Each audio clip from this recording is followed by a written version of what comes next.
सम्मानित मंच, सभी महामंत्री, पार्टी के पदाधिकारी और हमारे मीडिया के प्रतिनिधि, प्रिंट मीडिया और इलेक्ट्रॉनिक मीडिया के मेरे प्रतिनिधि, मेरा ये सौभाग्य है कि मुझे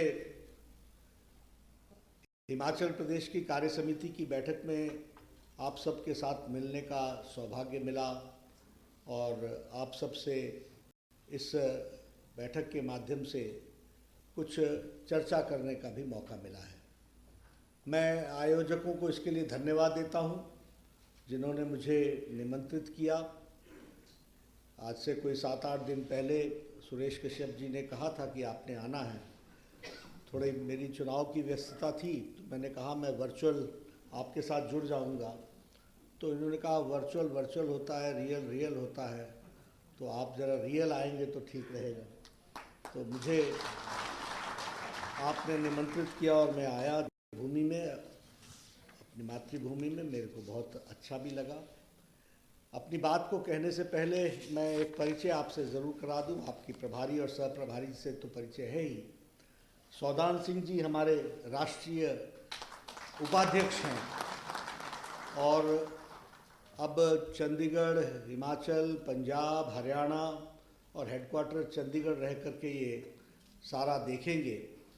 बहुत संगठन का अनुभव है और लंबे समय तक इन्होंने मध्य भारत में काम किया। छत्तीसगढ़ में मुझे इनके साथ काम करने का सौभाग्य मिला। लंबे समय तक वहाँ सरकारें चली हैं, उसके पीछे इनका बहुत बड़ा योगदान है। तो ऐसे संगठक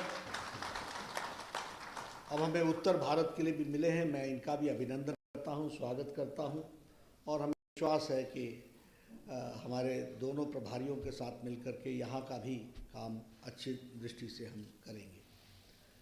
मित्रों, हमारे सुरेश कश्यप जी ने आपके सामने बहुत सी बातें कही और उन्होंने हिमाचल में, देश में, पार्टी में, सरकार में किस तरीके से एक हम विकास कर रहे हैं, विकास के साथ साथ पार्टी आगे बढ़ रही है, सरकार में अच्छे काम हो रहे हैं, इसका उन्होंने एक विवरण आपके सामने रखा। मैं बैठा बैठा सोच रहा था कि चुनाव पे चुनाव जीत रहे हैं, जहाँ भी किसी को खड़ा करते हैं वो चुनाव जीत के आया हुआ होता है। अभी परिचय कराया गया।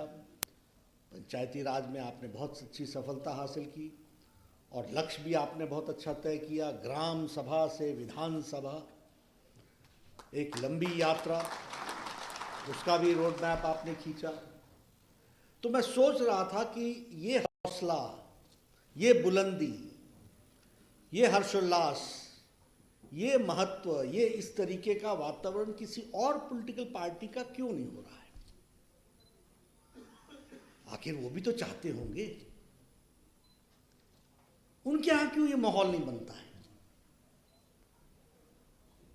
मित्रों, उसका मूल कारण हमको समझना चाहिए और मैं कई बार कहता हूं कि आप सब लोग, हम सब लोग जो इस पार्टी में आए हैं, अपने आप को खुशनसीब समझो कि तुम सही जगह आए हो। इस बात को हमको समझना चाहिए। परिवार ही उनकी पार्टी हो गई। मैं कहना नहीं चाहता, मेरे से कहा गया कि हम इसका फैसला कैसे होगा। बोले हमारी पार्लियामेंट्री बोर्ड तय करेगी। मैंने कहा कौन है पार्लियामेंट्री बोर्ड? बोले मेरे चाचा। और मैंने कहा कौन कौन है? मेरे भाई। और कौन है? मेरा ताया। ये उनकी पार्लियामेंट्री बोर्ड। आप जम्मू कश्मीर से लेकर के नीचे तक एक बार नजर दौड़ा के देखो, सारी राजनीतिक दल परिवार की पार्टियां हो गई। पीडीपी उठा लो, नेशनल कॉन्फ्रेंस उठा लो, आप बाकी पार्टियां उठा लो, हरियाणा की पार्टियां उठा लो, जिसको उठाना, जो उठाना है उठा लीजिए। सारी पार्टियां ऊपर से नीचे तक परिवार की पार्टी। और हमारे यहां पार्टी ही परिवार है। इस बात को हमको समझना चाहिए। यही हमारा बड़ा परिवार। ये 18 करोड़ की सदस्यता ऐसी नहीं हो गई। मैं दावे से कहता हूं कि कोई चाहे भी कि 18 करोड़ सदस्य बना ले, ताकत ही नहीं है किसी में कि कोई ताकत 18 करोड़ बना सकता है। इसलिए जब कोई चर्चा करते हैं ना, तो अगर आप ये कह देते हैं ना कोई नहीं है टक्कर में, तो अतिशयोक्ति नहीं है। दूर तक कोई पहुंचने की ताकत नहीं रख रहा है। और ये सब लोगों के कलेक्टिव प्रयास के कारण और साइंटिफिक ग्रोथ के कारण हुआ है। बहुत बार आपको हम फैसले बहुत पसंद नहीं आते, लेकिन जिस तरीके से कुम्हार घड़े को गढ़ने के लिए ठोक ठोक के सारी चीजें बराबर करता है, उस तरीके से गढ़ी जाती है पार्टी। तब यह परिस्थिति आती है कि 18 करोड़ हमारा सदस्य संख्या होती है और कोई नहीं होता हमारे सामने जो हमारे से मुकाबला करे। तो इसको भी हमको समझने की जरूरत है। हम एक विचार लेकर के चले हैं, सांस्कृतिक राष्ट्रवाद, और उस सांस्कृतिक राष्ट्रवाद को हमको आगे बढ़ाना है। वो हमारे उद्देश्य है जिसके साथ हम जुड़े हुए हैं। आपको याद होगा 80 के दशक में जो हमारे पुराने कार्यकर्ता जितने हैं, हम लोग को हंसते हंसते लोग बोल देते, what is your economic model? तो नड्डा, तुम्हारे लोगों को तो कोई इकोनॉमी है ही नहीं, तुम लोगों को तो कुछ आर्थिक जगत की जानकारी नहीं है। और 4 कॉमरेड इकट्ठे होते थे और दास कैपिटल से शुरू करते थे और हमें समझाने लगते थे कि इकोनॉमिक्स क्या होती है। हम उन दिनों बोला करते थे कि एकात्म मानववाद, इंटीग्रल ह्यूमनिज्म, तुमको पेट ही नहीं होता, पेट के साथ मन, बुद्धि, आत्मा, इंटेलेक्ट, ये सब की जब तक शांति नहीं होती और सारे समाज की जब तक शांति नहीं होती तब तक समाज आगे नहीं बढ़ता, देश आगे नहीं बढ़ता।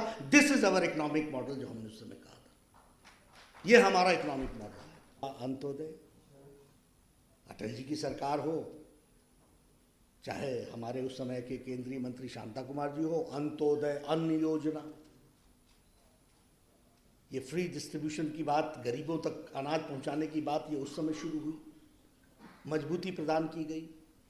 हमारे धूमल जी के कार्यक्रम चले जब ये यहाँ के मुख्यमंत्री बने प्रदेश सरकारों में, अंत्योदय, अंत का उदय, सबसे अंत में खड़ा व्यक्ति का उदय, ये इकोनॉमिक मॉडल था। और उसी का विस्तार हुआ सबका साथ, सबका विकास, सबका विश्वास। हमारी सारी स्कीम्स को आप उठा करके देख लीजिए, सारी स्कीम में सबका साथ है।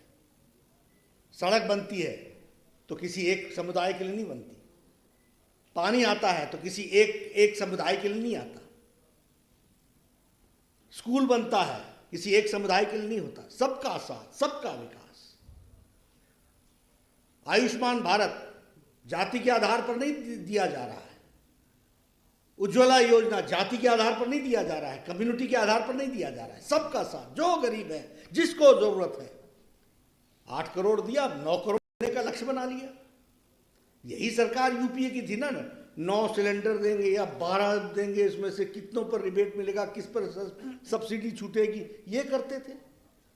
यहां मोदी जी ने 8 करोड़ लोगों को 8 करोड़ बहनों को बांट दिया और 1 करोड़ इस साल भी बांटने का लक्ष्य बना लिया। इस तरीके से हम आगे बढ़े। तो ये हमारा इकोनॉमिक मॉडल रहा, सबका साथ, सबका विकास और सबका विश्वास। एक मैं आप सबसे जरूर निवेदन करूंगा कि हम सब लोग, कि हमारी ताकत है तो उस ताकत में कभी कभी हम कमजोर भी होने लगते हैं, उसका हमको ध्यान रखना चाहिए। क्या है हमारी ताकत?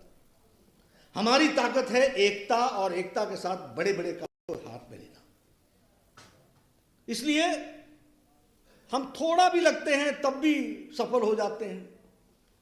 और मैं कई बार हंसते हंसते बोलता हूं कि जगन्नाथ जी का जैसे रथ होता है, हम सब भी रस्सी को हाथ लगा देते हैं, हमें पता नहीं होता कि हमारी रस्सी खींचने से कितनी खींची है वो, लेकिन जगन्नाथ जी का रथ आगे बढ़ता रहता है। हमें इसमें एक बात जरूर ध्यान रखनी चाहिए कि कहीं हम भी सिर्फ हाथ ही तो नहीं लगा रहे हैं, उसके साथ साथ ताकत भी लगा रहे हैं कि नहीं। और ताकत अगर लगा रहे हैं तो हम कहां खड़े हैं और हमारी ताकत और उपयोगिता कितनी बनी है, इसको भी हमको असेस करना चाहिए। मुझसे कई बार मैं ऐसी चर्चा, क्योंकि कार्यकर्ताओं से बातचीत कर रहा हूं तो कार्यकर्ता संगठन की बातचीत करूंगा।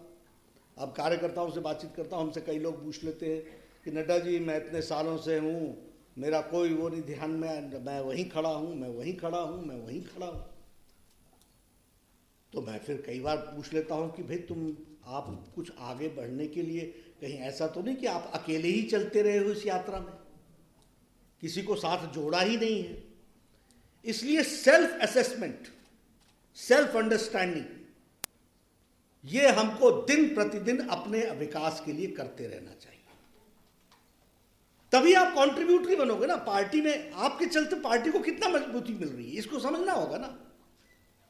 इसलिए हमको योग्यता, ये कई बार हमको कार्यकर्ता मिल जाते हैं। मैं ऐसी चर्चा कि अब हमको समझाने की उम्र आ गई क्या? मित्रों, अंत समय तक, अंतिम सांस तक सीखना हमारा धर्म है, और उसी के तरीके से हम रेलेवेंट पॉलिटिकली होते हैं। इस बात को हमको समझना चाहिए।